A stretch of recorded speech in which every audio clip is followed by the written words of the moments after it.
ANM ನ್ಯೂಸ್ಗೆ ಸ್ವಾಗತ. ಚಿಂತಾಮಣಿ ನಗರದ ಎನ್ಆರ್ ಬಡಾವಣೆಯ ನಗರಸಭೆ ಕಚೇರಿಯ ಹಿಂಭಾಗದಲ್ಲಿರುವ ಗುರುಸ್ಪರ್ಶ ತಾಯಿ ಮತ್ತು ಮಕ್ಕಳ ಆಸ್ಪತ್ರೆಯಲ್ಲಿ ವಿಶೇಷ ಚಿಕಿತ್ಸಾ ಸೌಲಭ್ಯಗಳು ದೊರೆಯಲಿದೆ. ಮಕ್ಕಳ ತಜ್ಞರಾದ ಡಾಕ್ಟರ್ ಕಲ್ಯಾಣ್ ಎಸ್ ಜಿ ವಾರದ 7 ದಿನಗಳಲ್ಲಿ ಮಕ್ಕಳ ತುರ್ತು ಚಿಕಿತ್ಸೆ ಜೊತೆಗೆ ಪ್ರತಿದಿನ 7 ರಿಂದ ಮಧ್ಯರಾತ್ರಿ 12 ಗಂಟೆವರೆಗೂ ಕಾರ್ಯನಿರ್ವಹಿಸಲಿದ್ದಾರೆ. ನವಜಾತ ಶಿಶು ಆರೈಕೆ, ರೋಗ ನಿರೋಧಕ ಲಸಿಕೆಗಳು, ಒಳರೋಗಿ ಮತ್ತು ಹೊರರೋಗಿ ಸೇವೆಗಳ ಜೊತೆಗೆ ಫೋಟೋಥೆರಪಿ ಮತ್ತು ನೆಬುಲೈಸೇಷನ್ ಸೇವೆಗಳು ಇವರಿಂದ ದೊರೆಯಲಿದೆ.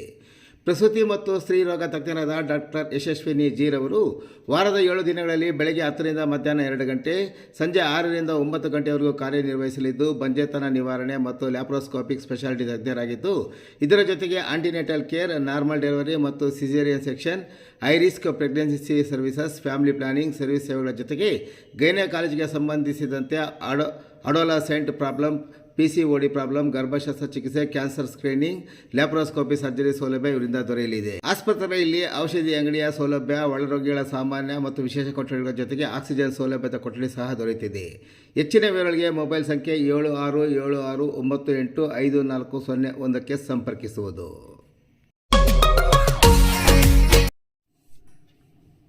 ಟಿಪ್ಪರ್ ಖಾಸಗಿ ಬಸ್ ಭೀಕರ ಅಪಘಾತ, ಬೈಕ್ ಸವಾರ ಸಾವು, 9 ಜನರಿಗೆ ಗಂಭೀರ ಗಾಯ.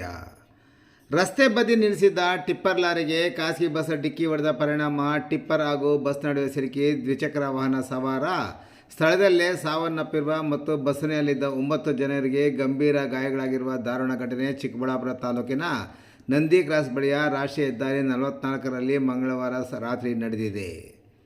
ಮೃತ ಬೈಕ್ ಸವಾರನನ್ನು ಚಿಕ್ಕಬಳ್ಳಾಪುರ ತಾಲೂಕಿನ ಚದಲಪುರ ನಿವಾಸಿ ವಾಟರ್ಮ್ಯಾನ್ 52 ವರ್ಷದ ಗಂಗಪ್ಪ ಎಂದು ಗುರುತಿಸಲಾಗಿದೆ.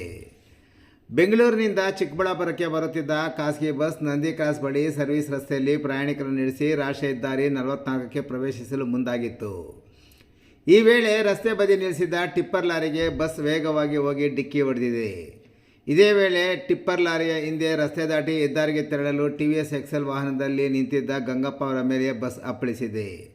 ಡಿಕ್ಕಿಯ ರಭಸಕ್ಕೆ ಬಸ್ ಹಾಗೂ ಟಿಪ್ಪರ್ ಲಾರಿಯ ನಡುವೆ ಸಿಲುಕಿಕೊಂಡ ಗಂಗಪ್ಪ ಸ್ಥಳದಲ್ಲೇ ಪ್ರಾಣ ಬಿಟ್ಟಿದ್ದಾರೆ. ಅಪಘಾತದ ತೀವ್ರತೆಗೆ ಬಸ್ನಲ್ಲಿದ್ದ 9 ಮಂದಿ ಪ್ರಯಾಣಿಕರಿಗೆ ಗಂಭೀರ ಗಾಯಗಳಾಗಿದ್ದು 16 ಮಂದಿಗೆ ಸಣ್ಣ ಪುಟ್ಟ ಗಾಯಗಳಾಗಿವೆ. ಅದೃಷ್ಟವಶಾತ್ ಬಸ್ ಚಾಲಕ ಯಾವುದೇ ಗಾಯಗಳಿಲ್ಲದೆ ಪವಾಡ ಸದೃಶವಾಗಿ ಪಾರಾಗಿದ್ದಾನೆ. ಇನ್ನು ಗಾಯಾಳುಗಳನ್ನು ಕೂಡಲೇ ಜಿಲ್ಲಾಸ್ಪತ್ರೆ ಹಾಗೂ ವಿವಿಧ ಖಾಸಗಿ ಆಸ್ಪತ್ರೆಗಳಿಗೆ ದಾಖಲಿಸಿ ಚಿಕಿತ್ಸೆ ನೀಡಲಾಗುತ್ತಿದೆ. ವಿಷಯ ತಿಳಿದು ಸ್ಥಳಕ್ಕೆ ಧಾವಿಸಿದ ನಂದಿ ಗಿರಿಧಾಮ ಪೊಲೀಸ್ ಠಾಣೆಯ ಅಧಿಕಾರಿಗಳು ಮತ್ತು ಸಿಬ್ಬಂದಿ ಗಾಯಾಳುಗಳನ್ನು ಆಸ್ಪತ್ರೆಗೆ ಸಾಗಿಸಲು ಸಹಾಯ ಮಾಡಿದರು. ಈ ಸಂಬಂಧ ಪ್ರಕರಣ ದಾಖಲಿಸಿಕೊಂಡ ಪೊಲೀಸರು ಮುಂದಿನ ತನಿಖೆ ಕೈಗೊಂಡಿದ್ದಾರೆ.